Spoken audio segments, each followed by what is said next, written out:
नमस्कार मित्रमैत्रिणींनो. आज मी नांदेड मधल्या जिजाऊ सृष्टीमध्ये आलेली आहे. खर तर खूप छान वाटतंय मला इथे आल्याच्या नंतर. हे बघा, आज जिजाऊ जयंती सुद्धा आहे, त्यामुळे जिजाऊ सृष्टीमध्ये काय काय गोष्टी दाखवलेल्या आहे, खूप पॉझिटिव्ह गोष्टी आहे, त्या मी तुमच्यासोबत शेअर करणार आहे. नांदेडमध्ये झालेल्या काही चांगल्या गोष्टी पण आपण बघूया. तर इथे ना वेगवेगळे शिल्प हे केलेले आहे. खरं तर याच्यामधनं शिवाजी महाराजांची गोष्ट आपल्याला कळते. इथे आपल्याला सुरुवातीलाच दिसते की शिवाजी महाराजांना संस्कार कोणी दिले, जे जिजाऊ मासाहेबांनी संस्कार दिलेले, संस्कार पीठ असं म्हणलेलं आहे. त्यामुळे या ठिकाणी एक आपलं जे चुकीच्या गोष्टी आहेत, म्हणजे काय खोटं सांगितलं जातं ना की शिवाजी महाराजांचे गुरु रामदास स्वामी होते, असं जे खोटं सांगितलं जातं त्याचा फोटो तुमच्या घराघरांमध्ये पोहोचवलेला आहे काही तर लोकांनी. शिवाजी महाराजांच्या गुरु या जिजाऊ मासाहेब होत्या, हे आपण लक्षात ठेवायचं आहे. त्याच्यानंतर पुढचं बघा, स्कल्पचर या ठिकाणी शिवाजी महाराज यांच्या हातामध्ये झेंडा दिलेला आहे.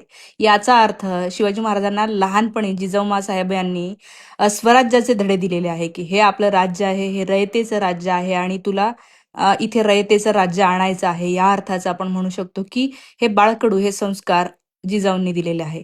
पुढचं अत्यंत परिणामकारक चित्र बघा, शेती इथं आहे. म्हणजेच नांगर चालवायचं प्रशिक्षण सुद्धा जिजाऊंनी शिवाजी महाराज यांना दिलेलं आहे.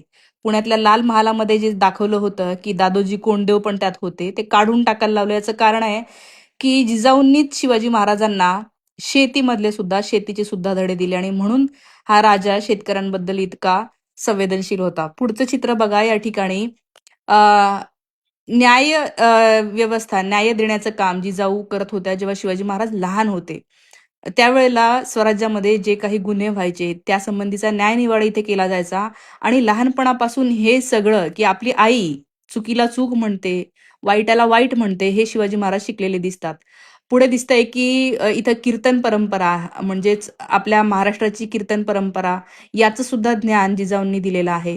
पुढचं हे अत्यंत माझं आवडतं स्कल्पचर आहे की जिजाऊ मासाहेब या घोड्यावर बसलेले आहेत.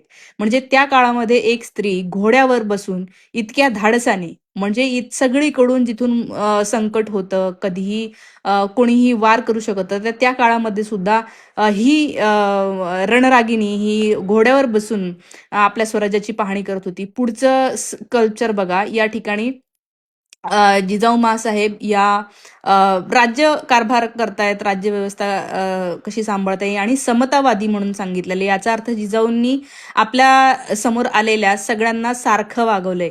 बघा, वेगवेगळ्या जातीतले, धर्मातले, पंथातले लोक इथे दाखवलेले आहेत आणि जिजाऊंनी धर्म पाहून, जात पाहून कधीही भेदभाव केला नाही, हे इथं दाखवलेलं आहे.